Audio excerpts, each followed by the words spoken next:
Shivam Yadav 10th lotus में है क्या? शिवम नाम का कोई भी लड़का 10th लोटस? शिवम शर्मा, नहीं नहीं, sorry sorry yes sorry. Sir. अच्छा मेरी बात ध्यान से सुनिए, एवरी वन ऑफ यू। जब जब मैं मीटिंग रिकॉर्ड करता हूं तो एक मैसेज पॉपअप होता है कि कुछ स्टूडेंट्स मीटिंग से रिमूव हो सकते हैं। अगर ऐसा किसी स्टूडेंट के साथ हो तो मुझे ज़रूर बताया करें। मैं देखता हूँ इसका मैं क्या सोल्यूशन निकाल सकता हूँ। जब भी मैं क्लास को रिकॉर्ड करता हूँ तो एक मैसेज पॉपअप होता है गूगल मीट की तरफ से कि कुछ स्टूडेंट्स टेक्निकल रीजंस की वजह से मीटिंग से रिमूव किए जा सकते हैं।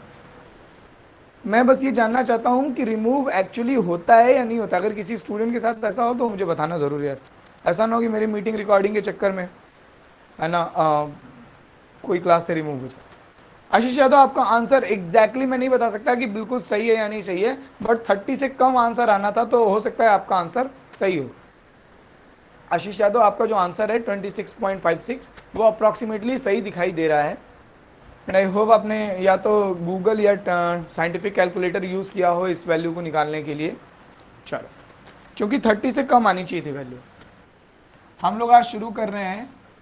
आज हमारी क्लास में शुरू हो रहा है application of derivatives. Application of derivatives, ठीक है।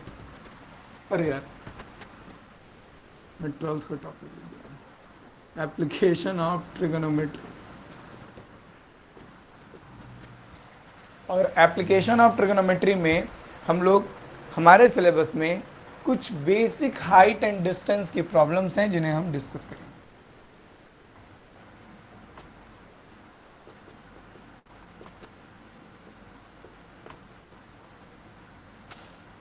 बहुत इसका भी हवा है कि हाँ height and distance, height and distance. आप बहुत ध्यान से मेरी बात समझने की कोशिश कीजिएगा। चाहे सिंपल क्वेश्चन हो चाहे टफ क्वेश्चन हो, ये इतनी इजी जाएगी, इतनी स्मूथ जाएगी कि मैं डिफाइन नहीं कर सकता। बस आपको बातों का ध्यान रखना है कि कैसे कैसे चीज़ें बताई जा रही हैं एंड प्रैक्टिस करनी है, ठीक है। चलो, ये तो हर मैथ्स टीचर कहता है सर, व्हाट्स न्यू। देखिए, अभी अभी हम लोगों ने 3 क्वेश्चन सॉल्व किए और उसमें हम लोगों ने ये रियलाइज़ किया, है ना, उसमें हम लोगों ने ये रियलाइज़ किया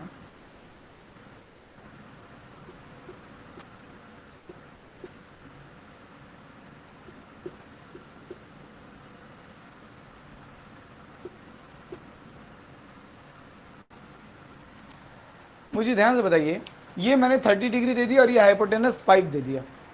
क्या इस ट्राइंगल का परपेंडिकुलर, बेस और ये एंगल, ये तीनों फाइंड कर सकते हैं आप?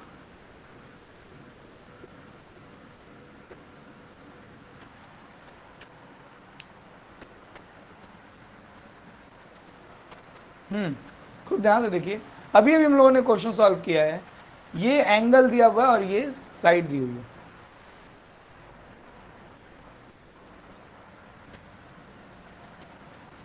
इसका मतलब ये हुआ, देखिए ट्राइंगल में 6 बेसिक एलिमेंट्स होते हैं, फंडामेंटल एलिमेंट्स 6। 3 साइड्स और 3 एंगल्स, ये आप लोग क्लास 7th में पढ़े होंगे आई होप, ठीक है। तो अगर मुझे इन 6 एलिमेंट्स में से कोई भी 2 एलिमेंट मालूम हो, कोई भी 2 एलिमेंट, कोई 2 साइड मालूम हो for a right triangle, in any right triangle if we know any of these 2 basic elements, ये 6, 3 साइड्स और 3 एंगल में से मुझे कोई भी 2 चीजें मालूम हो, कोई 2 एंगल मालूम हो, है ना, कोई 2 साइड्स मालूम हो, एक्चुअली दोनों एंगल मालूम होगी तब सिमिलैरिटी कॉन्सेप्ट आएगा, तब ये एप्लीकेबल नहीं है। तो मैं थोड़ा और प्रिसाइसली बोलूँ, अगर कि कोई भी एक एंगल मालूम हो और कोई भी एक साइड मालूम हो तो मैं उस ट्राइंगल के बारे में कुछ भी निकाल सकता हूँ। अगर मुझे ये एंगल और एक साइड और एक एंगल कोई भी मालूम है, 90 वाले को छोड़ करके, ये तो राइट ट्राइंगल मैंने पहले ही कह दिया, राइट ट्राइंगल में मुझे कोई भी एक एक्यूट एंगल मालूम हो और कोई भी एक साइड मालूम हो तो मैं बाकी पूरी कहानी इसकी निकाल लूंगा, इसका पूरा बायोडेटा निकाल लूंगा, इसका परपेंडिकुलर क्या होगा, बेस क्या होगा, ये वाला एंगल क्या होगा, सब पता चल जाएगा। एंड कैसे पता चल जाएगा? With the help of trigonometric ratios. और इसी बेसिक से कॉन्सेप्ट को हम बड़े बड़े बल्कि क्वेश्चंस यूज करने में, यूज सॉल्व करने में यूज करते हैं। बिल्कुल सीधी सीधी चीज को, क्या अगर हमें कोई भी राइट ट्राइंगल में कोई भी एक एक्यूट एंगल मालूम है और कोई भी एक साइड मालूम है तो मैं उस राइट ट्रायंगल का पूरा कच्चा चिट्ठा निकाल लूंगा बस।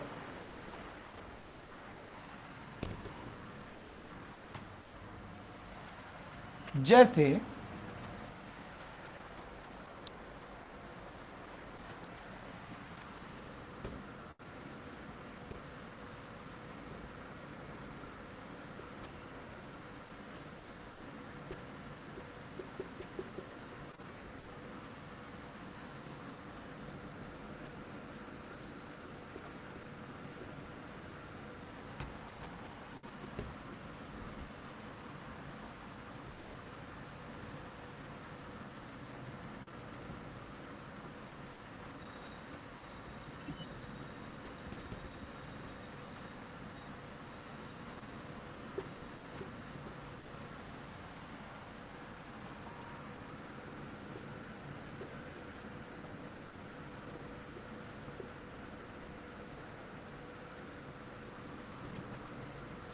आप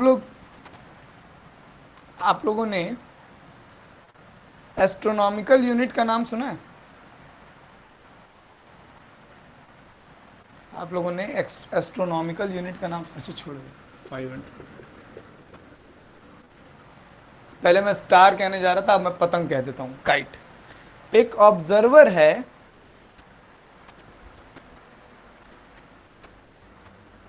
एक ऑब्जर्वर है जो एक काइट को, एक पतंग को उड़ते हुए देख रहा है। ऐसी कहानी बताई जाएगी, ध्यान सुनिए। एक ऐसी कहानी बताई जाएगी, एक ऑब्जर्वर है जो एक पतंग को उड़ते हुए देख रहा है और हॉरिजॉन्टल से 30 डिग्री के एंगल पर देख रहा है। हॉरिजॉन्टल से ये अगर मैं ऐसे सामने देख रहा हूं तो मैं हॉरिजॉन्टली देख रहा हूं, तब जो मेरे लाइन ऑफ साइट है वो हॉरिजॉन्टल के पैरेलल है। जब मैं हॉरिजॉन्टल देख रहा हूं, ऐसे सामने देख रहा हूं, तो जो मेरी लाइन ऑफ साइट है वो हॉरिजॉन्टल के पैरेलल है। लेकिन जैसे ही मैं अपनी नजरें उठा रहा हूं, तो ये डिपेंड करता है कि मैं हॉरिजॉन्टल से कितने कितने डिग्री अपनी लाइन ऑफ साइट को ऊपर उठा रहा हूं। तो कोई ऑब्जर्वर है जो हॉरिजॉन्टल से 30 डिग्री अपनी लाइन ऑफ साइट को उठा करके, अपने देखने वाली लाइन को उठा करके एक काइट, एक पतंग को देख रहा है।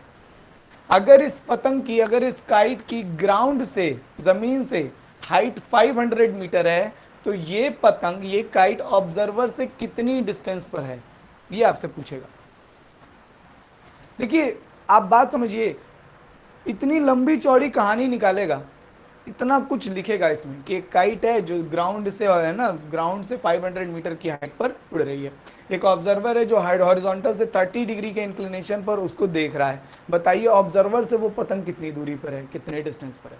आप कहेंगे अरे बाबू ये सब क्या है। लेकिन जब आप इसका एक रे डायग्राम बनाएंगे, है ना, एक जब इसकी आप एक मैथमेटिकल एक स्केच तैयार करेंगे कि सिचुएशन क्या है, तो भाई एक पतंग है जो जमीन से 500 मीटर पर है, एक ऑब्जर्वर है जो 30 डिग्री की लाइन ऑफ साइट पर पतंग को देख रहा है। तो हमसे पूछ रहा है कि ऑब्जर्वर से काइट की डिस्टेंस, ऑब्जर्वर से काइट की डिस्टेंस, ऑब्जर्वर से काइट कितनी, ये हमसे पूछ रहा है। तो डायरेक्टली इनडायरेक्टली हमें एक एंगल दिया है राइट ट्रायंगल में, परपेंडिकुलर दिया है, और हमसे हाइपोटेनस पूछ रहा है।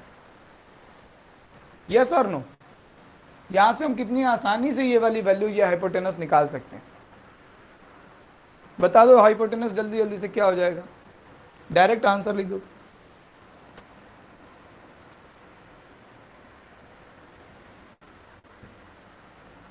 बिल्कुल। द पॉइंट इज कि एक सिंपल से स्केच को बहुत लंबी चौड़ी मन घड़ंत कहानी बना करके आपके सामने प्रेजेंट किया जाता है। उसकी वजह यह है कि आप एक डेली लाइफ कॉम्प्लेक्स सिचुएशन को भी ट्रिग्नोमेट्रिकल डायग्राम, ट्रिग्नोमेट्रिकल माहौल में कैसे ढाल करके और उसको कैसे सॉर्ट आउट करते हैं। बस खूब लंबी चौड़ी कहानी, 3-3 4-4 लाइन के क्वेश्चंस होते हैं। लेकिन आपको पूरा ध्यान इस बात पर लगाना है कि क्वेश्चन में सिचुएशन क्या है। आप जैसे उसने पूछा कि काइट की ऑब्जर्वर से डिस्टेंस क्या है, तो बहुत सारे बच्चे कहते हैं कि सर ये वाली डिस्टेंस निकालनी की, ये वाली डिस्टेंस निकालनी, हमको नहीं समझ में आ रहा है। बहुत सारे बच्चे कहते हैं कि सर ये 500 मीटर दिया है कि ये 500 मीटर दिया है, हमें नहीं समझ में आ रहा है। तो आपको क्वेश्चन की लैंग्वेज पर बहुत अटेंटिव रहना है कि क्या लिख रहा है। अगर काइट की हाइट ग्राउंड से 500 मीटर दी हुई है तो जमीन से, तो फिर यही हाइट है। और अगर काइट की हाइट ऑब्जर्वर से दी हुई है तो ये हाइट, ऐसे हमसे डिस्टेंस पूछ रहा है, तो हाइट तो परपेंडिकुलरली होती है, तो हाइट तो यही होगी। और डिस्टेंस की बात कर रहा है, ऑब्जर्वर से डिस्टेंस की बात कर रहा है, तो ये डिस्टेंस है। अगर ऑब्जर्वर और यू नो काइट के बीच की हॉरिजॉन्टल डिस्टेंस पूछ रहा है, ऑब्जर्वर और काइट के बीच की हॉरिजॉन्टल डिस्टेंस पूछ रहा है, तब वो इसकी बात कर रहा है। तो आपको लैंग्वेज पर ध्यान देना है, और अगर आप लैंग्वेज पर फोकस करेंगे तो आप बड़ी आसानी से क्वेश्चन को डिकोड कर पाएंगे, ये आ जाएगा। देखिए मेरा पूरा पूरा ऑब्जेक्टिव है कि क्लास में जितने भी स्टूडेंट्स हैं उन सबको हाइट एंड डिस्टेंस समझ में आ जाए। इसीलिए जो स्टूडेंट्स थोड़े अच्छे होंगे, हो सकता है उनको ये सब थोड़ा बोरिंग लग रहा हो, बट झेल जाना थोड़ा सा मुझे।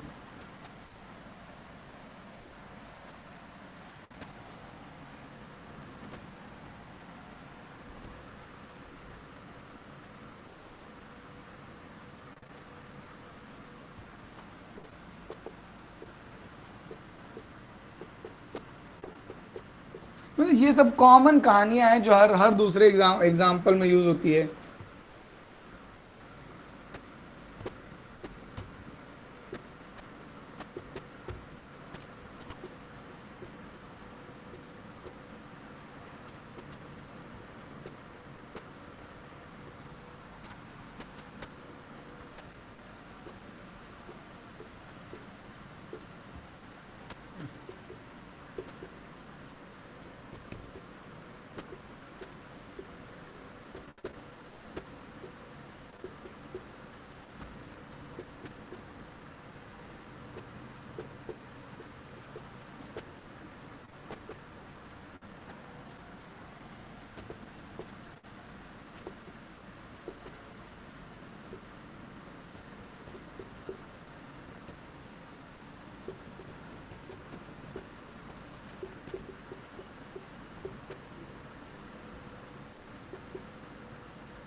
इस क्वेश्चन को पढ़िए।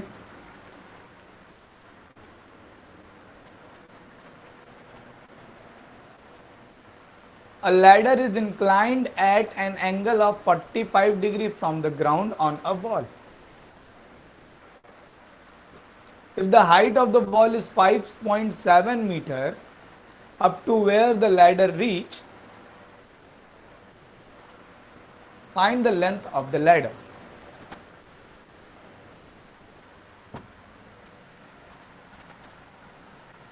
इतना कुछ लिखा हुआ है इसमें, आपको लैंग्वेज पर ध्यान देना है। एक वॉल है और एक उस पर एक सीढ़ी लगी हुई है, ये रही हमारी दीवार और ये लग गई सीढ़ी, बस ऐसी कोई सिचुएशन है।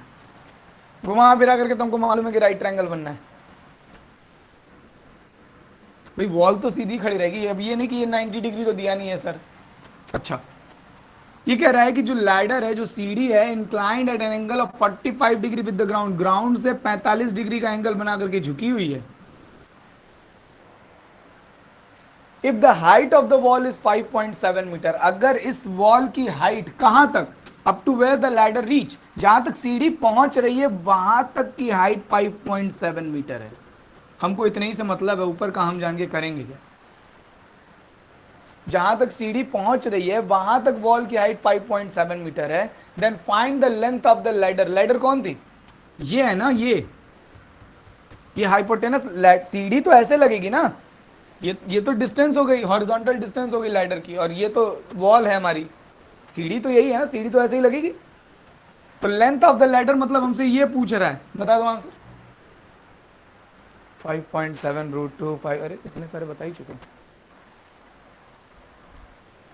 बहुत बढ़िया भाई, बहुत बढ़िया। अब देखिए, जितने वर्ड्स लिखने में, क्वेश्चन लिखने में आप जितनी पेन खर्च करेंगे ना, उतनी पेन खर्च नहीं होगी इसका सोल्यूशन करने में। But the overall point is कि इसमें भी स्टूडेंट से गलती सिर्फ इसीलिए होती है क्योंकि पढ़ते समय, क्वेश्चन सॉल्व करते समय वो लैंग्वेज पर फोकस ही नहीं करते। वो उस क्वेश्चन को समझने, कहानी को सही मैथमेटिकल लैंग्वेज में ट्रांसफर ही नहीं कर पाते, कंपाइल ही नहीं कर पाते।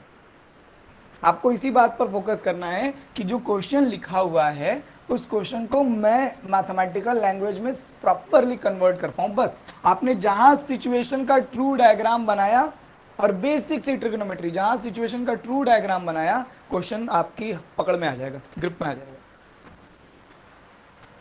I hope. क्या किसी स्टूडेंट को ये क्वेश्चन नहीं समझ में आ रहा है अगर, तो अभी बता लो यार।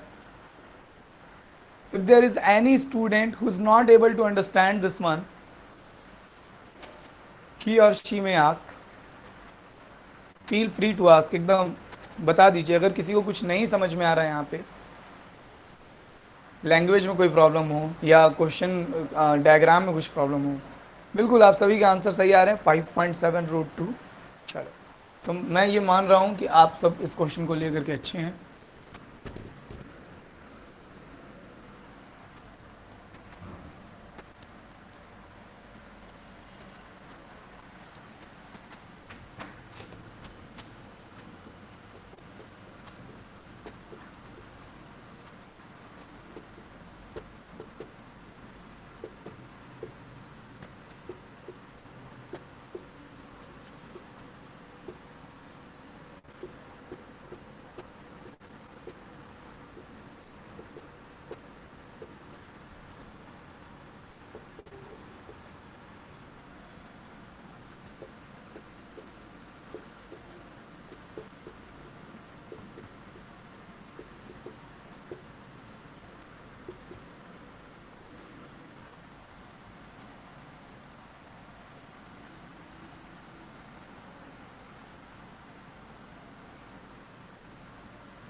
बहुत सोच, जिनको समझ में आ रहा है बहुत सोच समझ के आंसर देंगे। हो सकता है मैंने क्वेश्चन गलत लिखा हो, मेरा कोई ठीक नहीं रहता यार। देखो, मैं ये जानने के लिए कि आप में से कितने स्टूडेंट बहुत सीरियसली पढ़ रहे हैं या क्वेश्चन सॉल्व कर रहे हैं, मैं कुछ भी उल्टा सीधा लिख देता हूँ।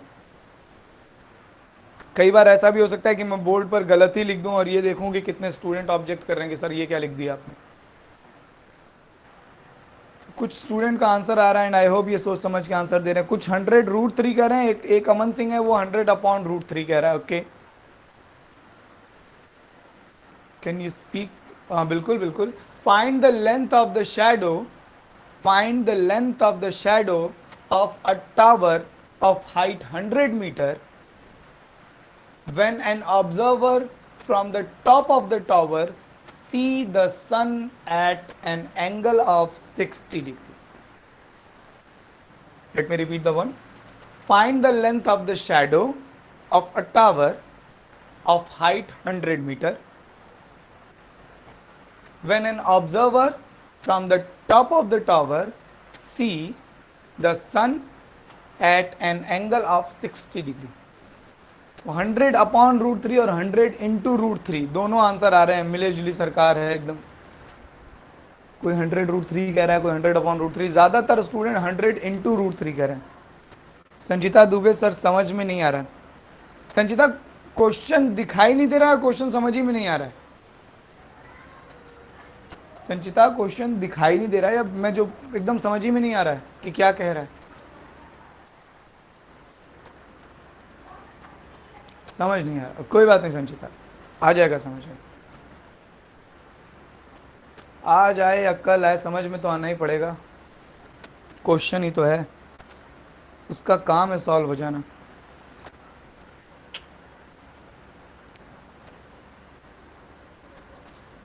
समस्या की यही डेफिनेशन है, समस्या की यही डेफिनेशन होती है। वो आती आपके लिए मुसीबत बन करके है, लेकिन उसका फाइनल डेस्टिनेशन सॉल्व हो जाना होता है। प्रॉब्लम जो है वो आती आपके लिए एक प्रॉब्लम की तरह है, आपको परेशान करने के लिए आती है, मगर फाइनल उसका ऑब्जेक्टिव सॉल्व हो जाना होता है। तो अभी नहीं तो थोड़ी देर बाद सॉल्व तो हो ही जाएगी, भले अभी हमें परेशान कर रही है, वो तो इसका काम है, लेकिन अभी नहीं तो थोड़ी देर बाद। फिर से 100 अपॉन रूट 3, शाम्भवी मिश्रा कह रही है 100 अपॉन रूट 3। आंचल कुमारी कह रही है √3/100।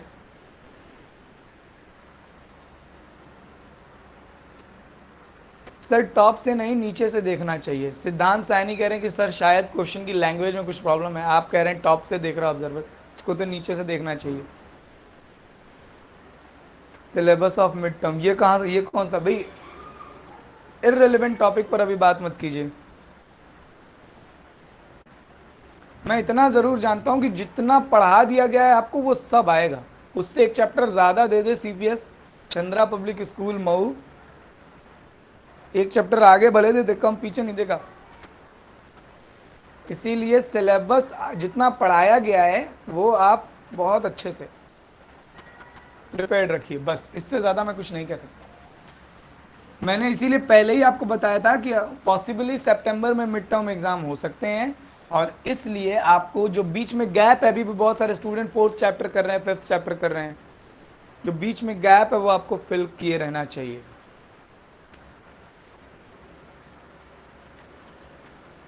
संचिता दुबे कह रही हैं कि ग्राउंड से देखना चाहिए, टॉप से नहीं। चलिए, तो एक टावर है, ये मैंने टावर बना लिया, और इसकी शैडो बतानी है हमें, और यहां पर इसके टॉप पर एक ऑब्जर्वर बैठा है, इसके टेरेस पर, और सन को देख रहा है 60 डिग्री के एंगल पर। ये रहे सूरज देवता चमचमा रहे हैं। ये एक ऑब्जर्वर है जो सन को देख रहा है 60 डिग्री पर, है ना, ये ऑब्जर्वर है, ये सन को 60 डिग्री के एंगल पर देख रहा है, और हमें बताना है कि इस टाइम पर जब सन का जो लाइन ऑफ साइट है ऑब्जर्वर की, वो सन है ना, वो हॉरिजॉन्टल और सन के बीच में जो लाइन ऑफ साइट है वो हॉरिजॉन्टल से 60 डिग्री का एंगल बना रही है। इस समय at this instant of time इस टावर की हाइट क्या होगी, सॉरी इस टावर की शैडो की लेंथ क्या होगी? तो शैडो तो सर जमीन में बनेगी, शैडो तो जमीन में बनेगी, और हाइट हमको दिया हुआ है कितना, 100 मीटर। अच्छा, इसी लाइन को मैं अगर नीचे ड्रॉ कर लूं, ऐसे आगे बढ़ा दूं सीधी, भाई सनरेज यहां से चलेंगे तो ऑब्जर्वर की आंख पे आके रुख खत्म थोड़े हो जाएंगे। सनलाइट जो है वो यहां से चलेगी तो वो नीचे तो आएगी। ये टावर के ऊपर जब सनलाइट पड़ेंगी तो इतनी लंबी शैडो बनेगी, ये शैडो होगी। ये तो आपको समझ में आ रहा है ना, हम अगर कहीं खड़े होते हैं और यहाँ लाइट है, ठीक है, तो हमारी शैडो ऐसे बनेगी नीचे, हमारी शैडो जमीन पर बनती है ना, ये बात तो समझ में आ रही है ना। अगर ऐसे सन है, अगर इस इंक्लिनेशन पर सन है तो हमारी शैडो ऐसे बनेगी, ऐसे सनलाइट पड़ रही है तो हमारी शैडो ऐसे जमीन पर बनेगी, इधर की तरफ। जिस साइड से लाइट आ रही होगी उसके अपोजिट साइड हमारी जो है शैडो फॉर्म होती है जमीन पर। तो इस साइड से लाइट आ रही है तो इस साइड हमारी शैडो फॉर्म होगी। अब ज्यादातर स्टूडेंट्स का कहना है कि सर ऊपर से नहीं नीचे से देखना चाहिए। भाई ये एंगल 60 है तो ये एंगल भी कितना होगा, क्यों होगा ये बता दो, क्यों होगा ये एंगल 60 डिग्री बता दो।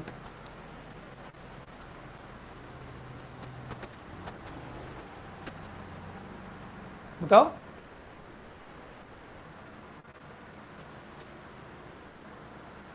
दोनों लाइंस पैरेलल है, ये भी हॉरिजॉन्टल है, हॉरिजॉन्टल के पैरेलल है, ये भी हॉरिजॉन्टल है, तो ये करस्पॉन्डिंग एंगल बनेंगे, करस्पॉन्डिंग एंगल बिल्कुल। टावर और ग्राउंड, टावर पैरेलल नहीं है भाई, ये हॉरिजॉन्टल लाइन, ये वाली लाइन, ये जो इसका कुछ नाम लिख सकते हैं हम, ए बी वगैरह वट एवर, ये लाइन और ये लाइन, ठीक है, ओके। हाँ मतलब मैं भावना समझ गया आपकी।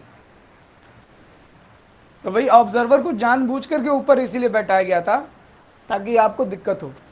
अब घूम फिर करके बात यही है, मैं जो समझाना चाह रहा हूं हाइट एंड डिस्टेंस में, आप उस पर फोकस कीजिए।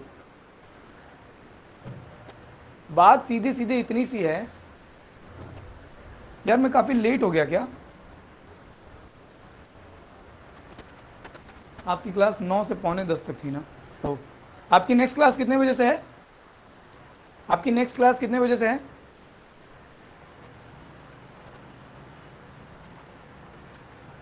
ठीक है, ओके ओके, ऐसा कभी हुआ करे तो मुझे बता दिया कीजिए, मेरा कभी कभी ध्यान नहीं जाता। तो ओवरऑल द पॉइंट इज कि आपको कहानी पढ़ करके बिल्कुल अच्छे से समझनी होगी। Find the length of the shadow, shadow तो जब बनेगी तब बनेगी ऑफ अ टावर, तो मतलब एक टावर है जिसकी हाइट 100 मीटर है। व्हेन एन ऑब्जर्वर, इसके ऊपर एक ऑब्जर्वर बैठा है जो सन को 60 डिग्री के एंगल पर देख रहा है, तो शैडो, अगर सन इधर है, लाइट ऐसे आ रही, तो शैडो तो इधर बनेगी। हमने ये लाइन ऐसे इधर एक्सटेंड कर दी और इस लाइन को आगे बढ़ा दिया, क्योंकि ये लाइन जहां ग्राउंड पर मीट करेगी, ये जो सनलाइट है ये जहां ग्राउंड पर मिलेगी उतनी लंबी शैडो बनेगी। तो एक्चुअली हमको ये निकालना है। और ये एंगल 60 डिग्री दिया, मतलब ये एंगल भी 60 डिग्री। जैसे ही आपने यहां से 60 को यहां लाया, ये ऊपर वाली, ये इसकी कहानी खत्म, इस डायग्राम की कहानी खत्म। ये ऊपर वाले का अब कोई काम नहीं रह गया। ये तो हमको इसीलिए बताया गया था ताकि हम ये 60 डिग्री निकाल सकें। अब इसका काम खत्म, ये ऊपर वाले इधर का डायग्राम का काम खत्म। अब हमको परपेंडिकुलर मालूम है, ये 60 डिग्री मालूम है, और हम बड़ी आसानी से ये ये निकाल सकते हैं। इसका आंसर आएगा 100/√3। इसका आंसर आएगा 100/√3। यस और नो? Yes sir.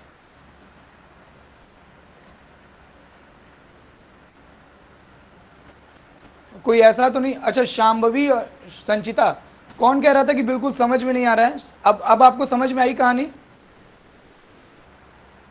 कौन कह रहा था समझ में नहीं आ रहा था? अब आपको समझ में आई? शांभवी, संचिता, मैं नाम भूल गया। संचिता, यस सर, आ गई। ओके, ठीक है। तो आज की क्लास में इतना ही। कल हम लोग, अभी आप हाइट एंड डिस्टेंस का कोई क्वेश्चन सॉल्व नहीं करेंगे जब तक मैं नहीं कहूंगा। आप बिना मत बेवजह परेशान होंगे, ठीक है? अभी जैसे थोड़ी हमारी अंडरस्टैंडिंग में, जब सही समय आएगा मैं आपको बता दूंगा कि अब एनसीईआरटी उठाइए आप, ठीक है? अभी आप कुछ नहीं करेंगे। मेरी क्लास भी खत्म हो गई। आज की क्लास में इतना ही। This is Shubham Poddar signing off from today. Tata.